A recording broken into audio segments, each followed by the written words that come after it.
Buenas tardes a todos. Hoy nos convoca este nuevo video para poder hablar sobre filosofía de la educación. Está especialmente realizado para las estudiantes del profesorado Verbo Encarnado, las chicas que están cursando segundo año de la carrera, ya sea de educación inicial y de educación primaria. Y bueno, ¿qué vamos a hablar? Vamos a hablar un poco sobre el surgimiento de la filosofía, cómo va a estar pensada esta charla. Bueno, esta charla está pensada en dos o tres grandes ejes. Primero, ubicar el objeto de estudio, que es el surgimiento de la filosofía en el siglo V antes de Cristo. En un segundo momento, preguntarnos por la importancia de por qué estar estudiando filosofía y filosofía de la educación en nuestra formación como futuras docentes. Y la última parte, como estamos estudiando en un colegio confesional del Verbo Encarnado, bueno, preguntarnos un poco sobre las antropologías filosóficas y los humanismos cristianos, que son la base del modelo educativo del Verbo Encarnado. Sin más preámbulos, vamos a comenzar esta breve charla que no es un resumen, sino que nos invita con diferentes dimensiones de análisis, nos invita a reflexionar sobre el porqué del estudio de la filosofía y de la filosofía de la educación para la formación docente. Bueno, nosotros comenzamos generalmente ubicando en un contexto sociopolítico el surgimiento de la filosofía. Cuando nosotros hablamos del surgimiento de la filosofía, lo ubicamos en coordenadas de tiempo y de espacio, que es en el siglo V antes de Cristo en Grecia. O sea que la filosofía que nosotros estudiamos pertenece al discurso de Occidente. Antes de la filosofía o antes del surgimiento de la filosofía, teníamos un mundo que se manejaba por medio de cosmovisiones y por medio de mitos. Los mitos trataban de explicar los orígenes del universo, del hombre y de la naturaleza. Y el hombre del mito, este primer hombre mitológico, trataba de buscar respuestas en los dioses acerca de lo que les estaba pasando entre ellos y con su relación con la naturaleza. Los mitos que nosotros más conocemos pertenecen al mundo griego y romano. ¿Cuándo se empieza a debilitar el mundo mítico? El mundo mítico se empieza a debilitar cuando el hombre deja de ser nómade y se constituye en sedentario. Con el descubrimiento de la agricultura, el hombre deja su nomadismo y se empieza a asentar en pequeñas, valga la redundancia, en pequeños asentamientos que después van a ser pequeñas polis hasta llegar a la polis ateniense en el siglo V a.C., con una verdadera constitución ciudadana basada en la democracia ateniense, que fue el esplendor de la democracia en la Edad Antigua. Los principales representantes del mundo antiguo para nuestra formación, ya que no vamos a ser filósofos, sino que vamos a ver cuáles son los aportes de la filosofía para el estudio de la educación. Los primeros, hicimos un recorte. El recorte que se planteó fue a partir del estudio de Sócrates, Platón y Aristóteles. Pero antes de empezar a hablar un poco de Sócrates, de Platón y de Aristóteles, tenemos que ver qué es la filosofía. La filosofía, por definición y por etimología, es el amor a la sabiduría. Tiene varias ramas que tratan de abordar el total estudio de lo humano. La axiología, que estudia los valores, la estética, que estudia la belleza, la metafísica, que estudia lo que está más allá de lo físico, la ética, que estudia los razonamientos éticos y morales, el discernimiento, la justicia, lo bueno y lo malo, la epistemología, que estudia el desarrollo de la ciencia, y la nociología, que estudia qué es el conocimiento. Obviamente que estas líneas o estas diferentes ramas de la filosofía, que si bien surge en el siglo V a.C., a lo largo de la historia, si bien no cambian el objeto de estudio a los cuales están haciendo referencia, sí se cambia qué se entiende por conocimiento, por ejemplo, a lo largo de la historia, cómo cambia el concepto de belleza a lo largo de la historia, cómo es el desarrollo de la ciencia a lo largo de la historia. Por eso el discurso o la racionalidad que intentamos transmitir en este discurso está vinculado a poder entender que la historia avanza a partir de el desarrollo de procesos históricos vinculados a lo contextual, vinculado a lo político, vinculado a lo dialógico, vinculado a la dialéctica. ¿Qué nos están tratando de aportar Sócrates y Platón y Aristóteles para pensarnos como futuros docentes? Por supuesto que hicimos un súper recorte y está vinculado principalmente a que tomamos de cada uno una característica específica.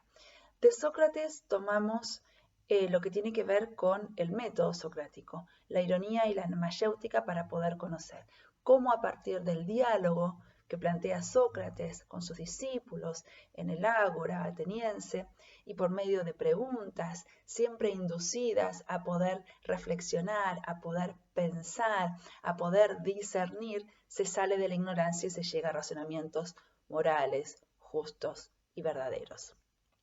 De Platón, ¿qué vamos a tomar?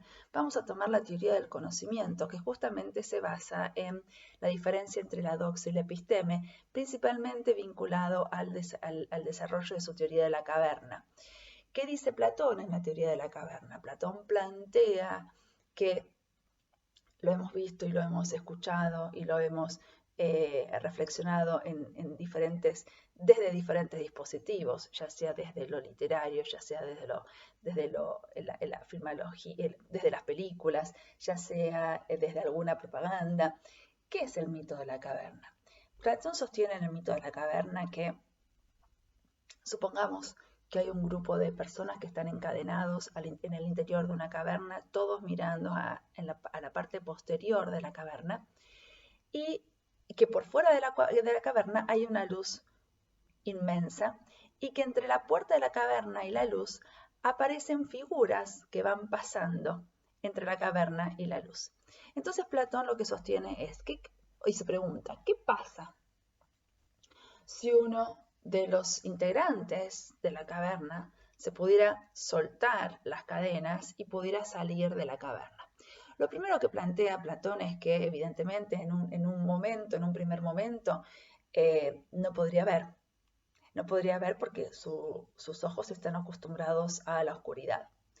Pero ¿qué pasa? Cuando sus ojos se acostumbren a la luz, se daría cuenta de lo que ellos estaban mirando en la caverna, lo que ellos podían observar o lo que ellos creían que era la realidad misma, era una copia, eran las sombras de lo que es el verdadero conocimiento, la verdadera realidad.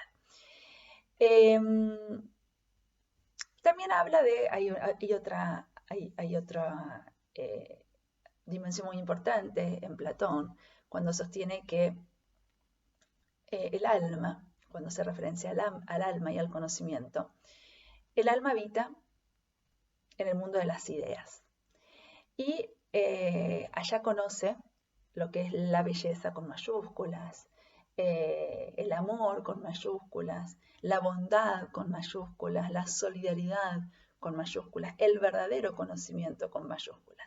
Pero ¿qué pasa? Cuando el alma nace y cae el cuerpo, Platón dice que pasa por el río del olvido y que cuando nace se olvida de todo lo que ha conocido en el mundo de las ideas. Ese mundo de las ideas es el mundo inteligible, al que solo van a poder llegar los filósofos.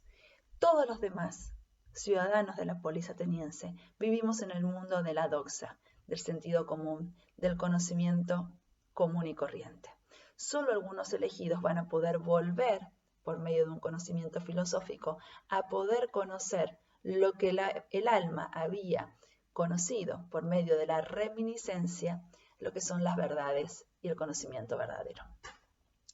¿Qué vamos a tomar de Aristóteles? De Aristóteles vamos a tomar el concepto de ente. el concepto de ente y de todos los atributos de ese ente para poder darnos cuenta de cómo es un conocimiento verdadero y cómo es un conocimiento falso. La bibliografía que nosotros hemos compartido en el seminario nos aportan para seguir reflexionando y ampliando esto que estamos diciendo muy rápidamente como síntesis de este primer cuatrimestre. Cuando cae la Edad Antigua, pasamos a la Edad Media, y en la Edad Media hubo una disputa. En realidad, a lo largo de toda la humanidad, de estos 25 siglos de pensamiento occidental y cristiano, que es el que nosotros estamos conociendo, siempre hubo una disputa entre quién se disputaba, valga la redundancia, la veracidad del conocimiento. Por momentos, la veracidad del conocimiento estuvo de la mano de la filosofía. Por otros momentos, la veracidad del conocimiento estuvo en manos de la Iglesia Católica, como fueron los 1000 años de la Edad Media. En estos 1000 años de la Edad Media hubieron pocos desarrollos filosóficos, porque el mayor desarrollo estuvo vinculado a el desarrollo religioso, vinculado principalmente a la demostración de la existencia de Dios y a la revelación divina como único modo de acceder al conocimiento verdadero. Y que ese conocimiento verdadero era el conocimiento que provenía de Dios y no de los mortales. Con la construcción del discurso de la modernidad clásica, con la caída del feudalismo, con los avances tecnológicos de la época, con los descubrimientos geográficos principalmente vinculados a América, con la migración, con la masiva migración del campo a la ciudad, con la construcción del realismo pedagógico, del empirismo y del racionalismo, se da el surgimiento del discurso de la modernidad clásica. Nosotros de la modernidad clásica no solamente vimos todo lo que tiene que ver con el hecho social, político, económico, cultural, religioso que la constituye y de la cual da origen a la modernidad clásica, sino que tomamos algunos autores que nos ayudan a pensar la educación. ¿Quiénes nos ayudan a pensar la educación? Si bien la modernidad clásica comienza en el siglo XV, los historiadores a partir de muchas discusiones y consensos llegaron a la conclusión de que podemos decir que la modernidad clásica surge en el siglo XV con la llegada de los europeos a América. La gran revolución epistémica se realiza a partir del siglo XVII. ¿Quiénes empiezan a pensar y a revolucionar el mundo moderno en el siglo XVII? Lo tenemos a Descartes en Francia, que es el puntapié inicial del surgimiento filosófico racionalista de la modernidad clásica. Lo tenemos a Comenio en Europa del Este, que desde la pedagogía y desde la educación vinculado a lo religioso, pero que él se va a desvincular y va a plantear una educación pública y laica con la construcción del sistema educativo. Y no solamente Comenio construye, piensa, idea y crea el sistema educativo tal cual nosotros lo conocemos hoy, sino que plantea el surgimiento de la didáctica como método, como el perfecto arte de enseñar todo a todos. También lo tenemos a Hume, que en Inglaterra, en contraposición a los postulados filosóficos de Descartes, planteaba que el conocimiento no se adquiere por medio de el razonamiento, el raciocinio, sino que se conoce por medio de la episteme, por medio de la empiria. Entonces vamos a tener dos corrientes filosóficas que se van a disputar la veracidad del conocimiento. El racionalismo en Francia con Descartes y el empirismo en Inglaterra con Hume y por supuesto sus escuelas y sus seguidores. Y vamos un poquitito más adelante con Newton, que es el que va a cerrar en este recorte que nosotros hemos hecho de la construcción del sistema filosófico, educativo y científico de la modernidad clásica. Lo tenemos a Newton con el concepto de conocimiento científico. ¿Cuáles son las características de esta modernidad clásica? y que van a ser una constante en cada uno de los filósofos, científicos, pedagogos que nosotros podamos estudiar, y no solamente con el recorte que nosotros estamos haciendo para este ciclo. En realidad, las características de esta modernidad clásica están vinculadas a la objetividad, al determinismo, al homogéneo, a la universalización, a pensar que la matemática es el único lenguaje científico y que el universo está escrito en lenguaje matemático. ¿Qué tomamos de Descartes?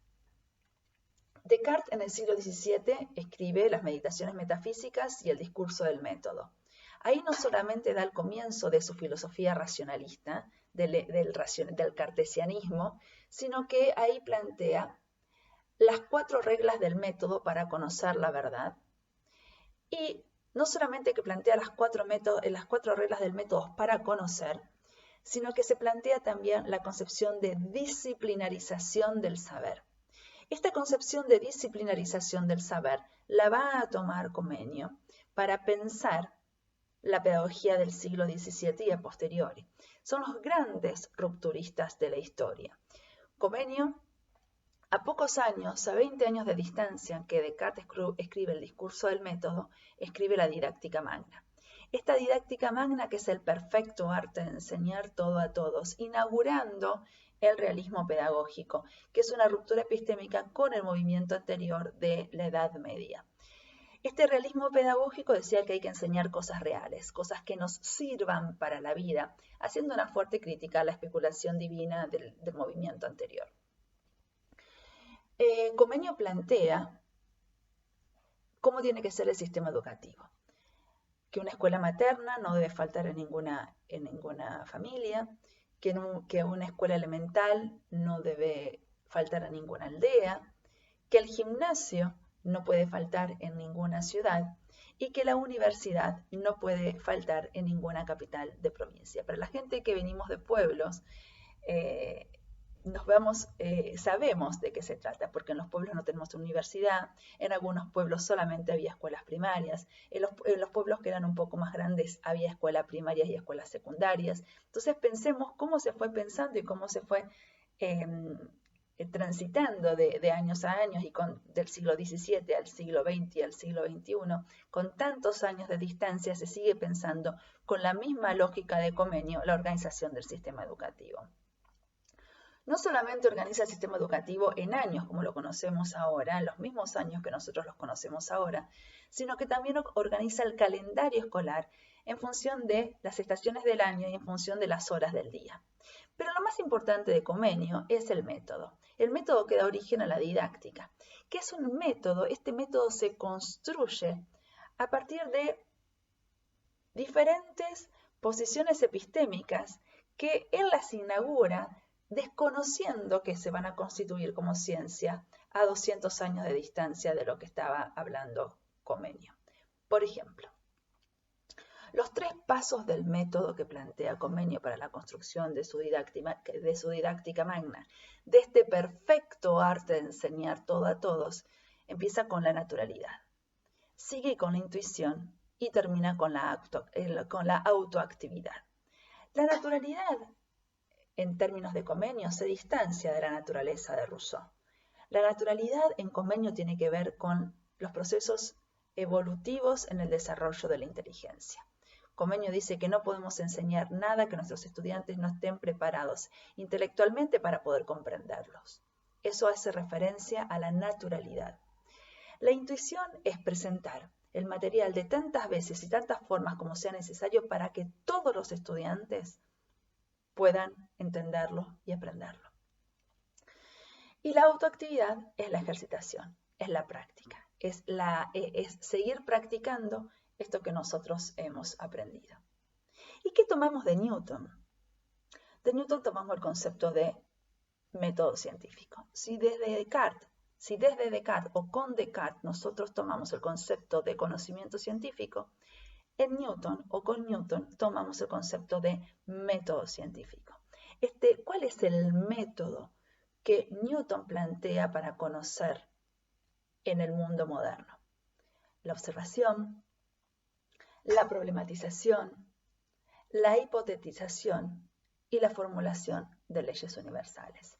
Este es el método que nos llega hasta hoy, desde el siglo XVIII con Newton, que nos llega hasta hoy para poder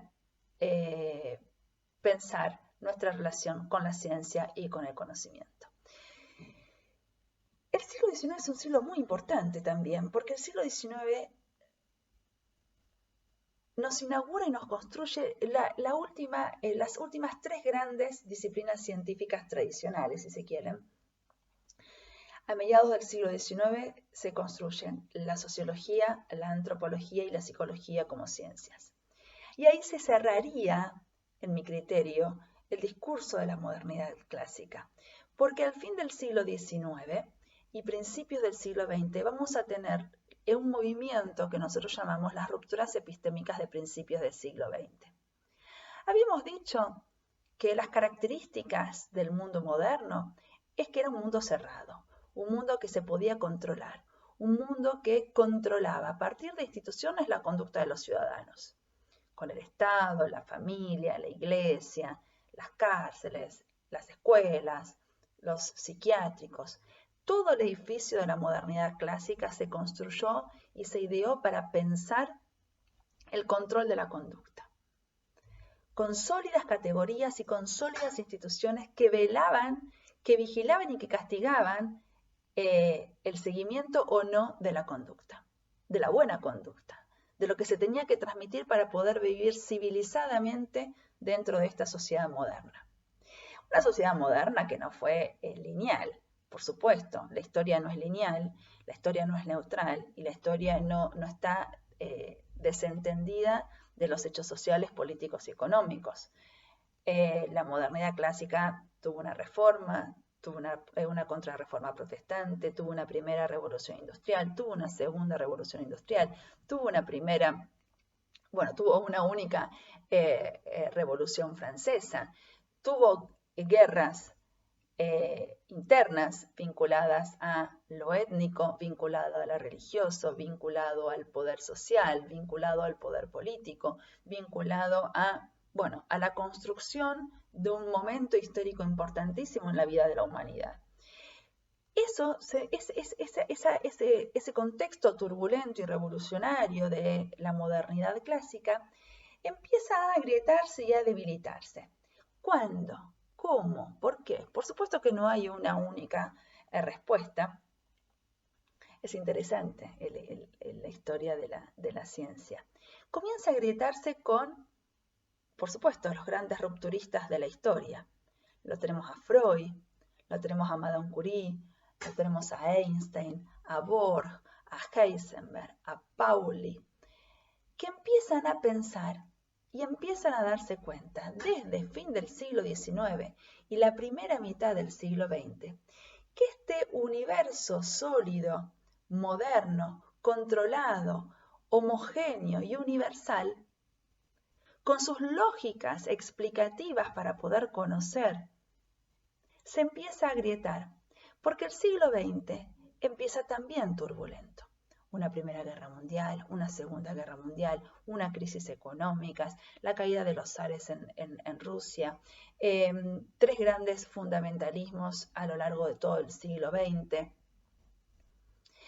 Y los científicos se empiezan a dar cuenta de que el orden y progreso, que era el motivo de la modernidad clásica, se empieza a agrietar, que no es tan así.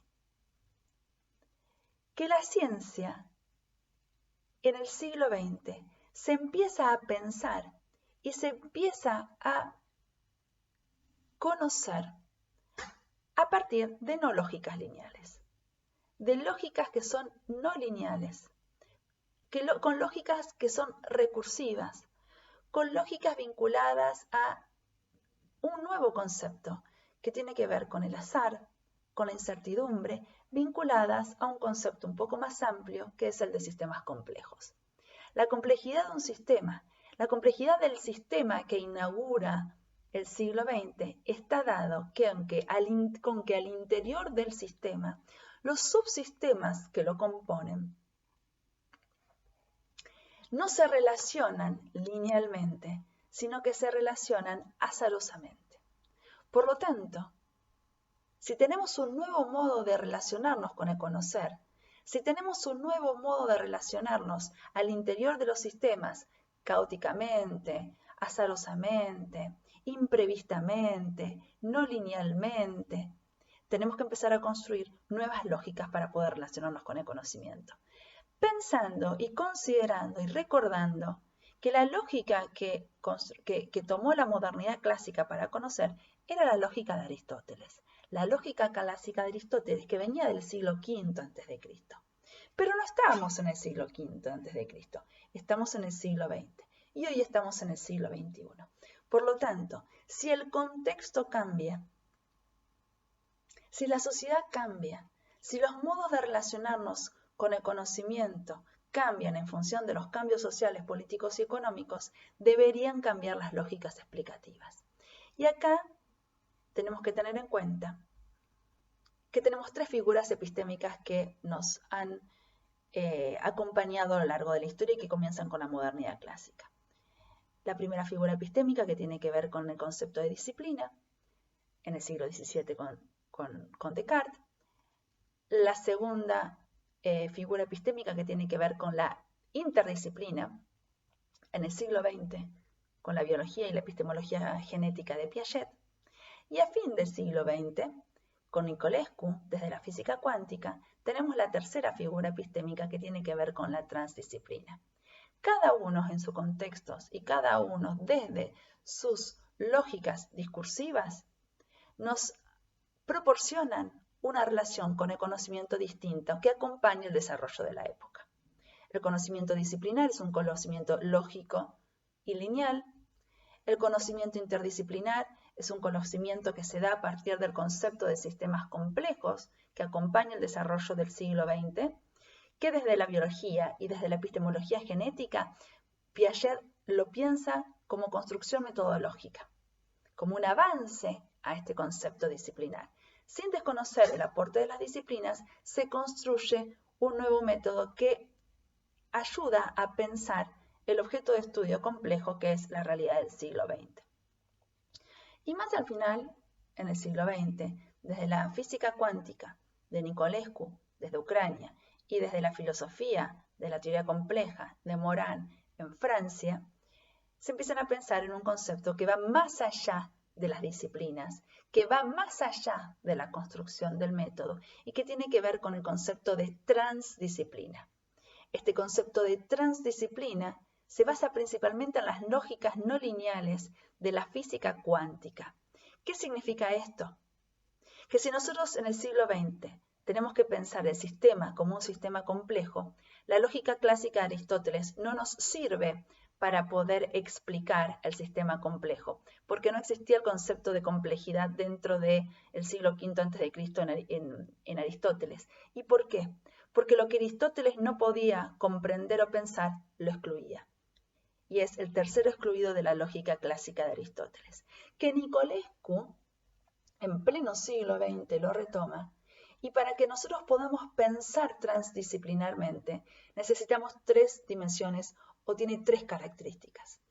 Entender la sociedad como un sistema complejo, entender que no hay una única lógica para poder explicar la realidad, por lo tanto tenemos una concepción de multidimensionalidad, y el tercero incluido. Todo lo que se excluyó desde el siglo V a.C. hasta el siglo XX se le incluye en el discurso de la transdisciplinaridad, porque sería ingenuo pensar que hay un solo conocimiento y una única lógica para poder abordar el conocimiento en el siglo XX y en el siglo XXI. Esto es el panorama general filosófico, social, político e histórico que nos enmarca para poder pensar cuáles son los aportes de la filosofía y de la filosofía de la educación para pensarnos a nosotros como futuras docentes o como docentes. En este contexto, nosotros, en esta doble línea histórica, una vinculada a la historia y a la filosofía y ahora otra vinculada a la educación, nos preguntamos por los orígenes, por supuesto. Hicimos un rastreo y un planteo etimológico acerca de qué es la educación, educare y exducere, la educación que tiene que ver con la educabilidad del hombre, que se diferencia del adoctrinamiento y de la domesticación que acaece en los animales o en los otros seres vivos, pero no debería ser privativa o propia o colateral a los sujetos educables. Pudimos ver, analizar y comprender y poner en debates epistémicos diferentes autores con diferentes aportes que nos ayudan a pensar cómo debería ser este proceso de la educación hoy, cómo debería ser este proceso formativo hoy. Lo teníamos a Bergoglio, que nos hablaba de educar desde el conflicto. Lo tuvimos a Mérier, que nos hablaba de la responsabilidad de educar desde la democracia, desde el diálogo, desde la participación. Lo teníamos, bueno, a Ethel Manganiello, que nos hablaba todo sobre el surgimiento de el concepto y la etimología de la educación y de sus procesos. Vimos cuál es el objeto de la educación, cuáles son los fines de la educación, cuál es el aporte de la epistemología para poder pensar la formación docente, vinculado a cómo esta formación docente tiene que construir su relación con el conocimiento, cómo esta formación docente tiene que construir su lenguaje desde un discurso de la ética y de lo político, cómo esta formación docente tiene que pensarse a partir de la construcción de un método científico que ayude a pensar los procesos de enseñanza y aprendizaje, cómo a partir de la didáctica nos aportan para pensar este binomio de enseñar y de aprender. Y fuimos finalizando con los aportes de las antropologías filosóficas y del humanismo cristiano, porque tenemos que recordar que este seminario de filosofía de la educación se da en un instituto de formación docente católico y que el Verbo encarnado, el ideario pedagógico del Verbo encarnado está, la base filosófica es el humanismo cristiano. Entonces, tuvimos que hablar sobre las antropologías filosóficas. ¿Qué son las antropologías filosóficas? ¿Y qué es esto del humanismo cristiano? Bueno, lo de las antropologías filosóficas es muy sencillo, digamos, no es tan sencillo, pero lo vamos a pensar sencillamente. Tiene que ver con esto de ver el concepto de hombre vinculado a lo filosófico. Tenemos que hacer una primera diferenciación epistémica. No es lo mismo hablar de hombre que hablar de persona, que hablar de individuo y que hablar de sujeto. Por lo general, la persona y el hombre están vinculados a un discurso filosófico religioso.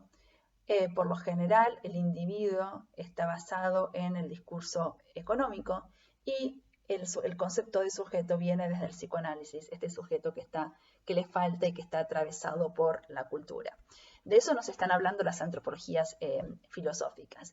Y el humanismo cristiano, que aparece por primera vez en el siglo XIX, nos aporta justamente o nos interpela a pensar qué somos nosotros, cómo somos nosotros como personas. Se pregunta por el ser de la persona. Y que por lo tanto, ¿cómo nos podemos pensar hoy? ¿Cómo podemos pensar hoy este humanismo cristiano que se pregunta por el ser de la persona, ese ser que está vinculado a su creador, que es Dios, que está pensado desde la justicia, desde lo moralmente bueno, desde la solidaridad? ¿Y cómo podemos pensar este humanismo hoy en tiempos de globalización, neoliberalismo y posmodernidad? Entonces, el discurso y el proyecto del Verbo encarnado, con fuertes raíces antropológicas, filosóficas vinculadas al humanismo cristiano, tiene que repensarse y revisarse a la luz del contexto del siglo XXI, de como dijimos, de esta globalización, de esta posmodernidad o modernidad líquida y de este neoliberalismo que empiezan o que salen a la luz en la década del 90 del siglo XX. Algunos criterios, me gustaría nombrarles algunos criterios del ideario educativo del Verbo encarnado para poder pensar por qué se tomaron las antropologías filosóficas vinculadas al humanismo cristiano para poder pensarlo e idearlo. Los criterios educativos del Verbo encarnado serían algunos, ¿no? Enseñanza en nombre de la Trinidad y la imitación de Jesús, saber acoger al Espíritu, la educación como una obra de misericordia, educar con amor, el amor de Dios y el amor al prójimo, enseñar los principios y misterios de la fe, orar, atender a los pobres, practicar toda clase de obras buenas, evitar la ociosidad, ser lámpara que ilumine, ser portadores de valentía, de humildad, de sencillez. Hay muchos más, pero todas estas dimensiones del ideal educativo del Verbo encarnado son argumentos desde los cuales se enarbola el humanismo cristiano. Este humanismo cristiano, que el primero que empieza a hablar es, espérenme que los busco, es Jacques Maritain, que habla, y les voy a hacer una cita, porque me parece muy interesante lo que está diciendo. Todo gran periodo de la civilización está dominado por cierta idea peculiar que el hombre se forja del hombre. Nuestra conducta depende de esa imagen, tanto como de nuestra propia naturaleza. Trátese de una imagen que se manifiesta con rasgos nítidos y brillantes en el espíritu de algunos pensadores particularmente representativos y que más o menos inconsciente en la masa humana es, sin embargo, lo suficientemente vigorosa como para moldear, de acuerdo a su propio arquetipo, las estructuras sociales y políticas características de una época cultural dada.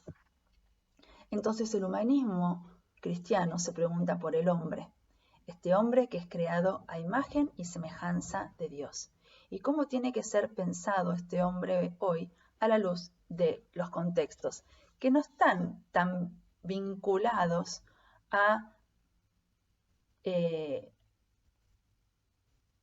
¿cómo decirlo?, a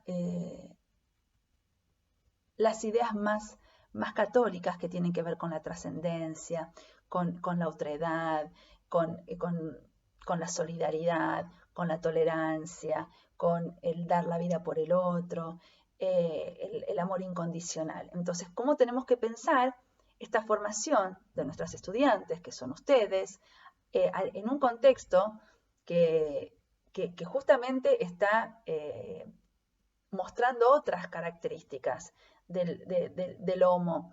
Está como trayendo las características más primitivas y más salvajes del homo, que tiene que ver con la competencia, con la individualidad. Vivimos en una sociedad narcisista, que no acepta la diferencia, que lo que vale es el tener y no el ser. Por lo tanto, está más vinculado al culto del cuerpo, a ser eternamente joven, a lo superficial, a lo efímero, al amor por el sexo y no por el sexo vinculado al instinto y no vinculado al amor. Bueno, entonces, desde ese contexto, la pregunta que yo hago, ¿y qué me hago? Es cómo recuperar nuestra humana condición en esta época del siglo XXI con las características que estábamos nombrando, ¿no? Cómo recuperar nuestra humana condición en un mundo que está más vinculado a la barbarie que a la solidaridad. Y cómo pensarnos como homos reflexus, no como homos economicus, no como homos ludens, no como homos que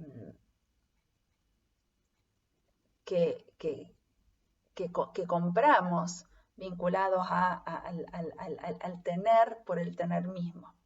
Entonces, yo me pregunto por el homo, este hombre, este sujeto, este homo que yo llamo homos reflexus.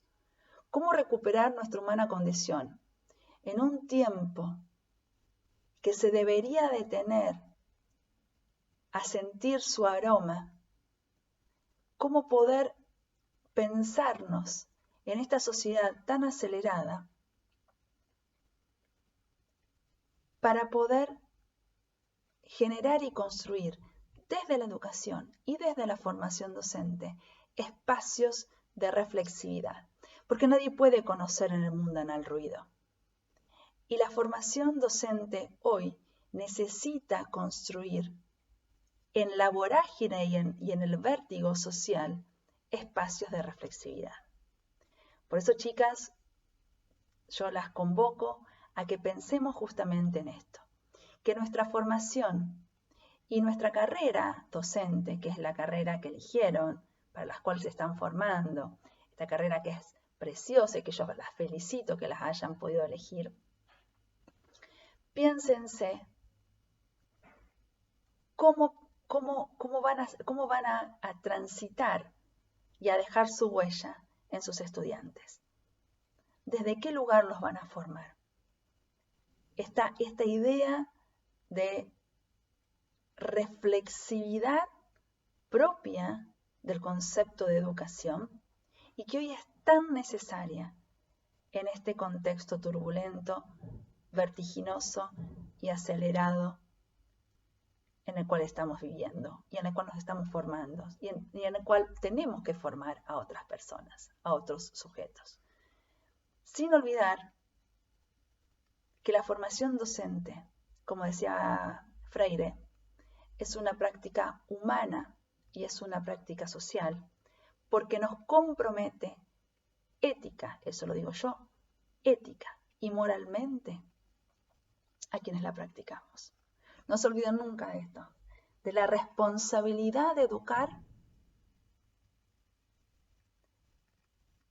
desde la otredad, desde la tolerancia, desde el conflicto, desde argumentaciones sólidas, evitando los fundamentalismos y pensando en recuperar los espacios de reflexividad para poder sentir. Como hacía Sócrates con sus discípulos en el ágora de la Grecia del siglo V a.C., sentir el aroma del tiempo. Muchas gracias por su atención y nos estamos viendo en el próximo encuentro.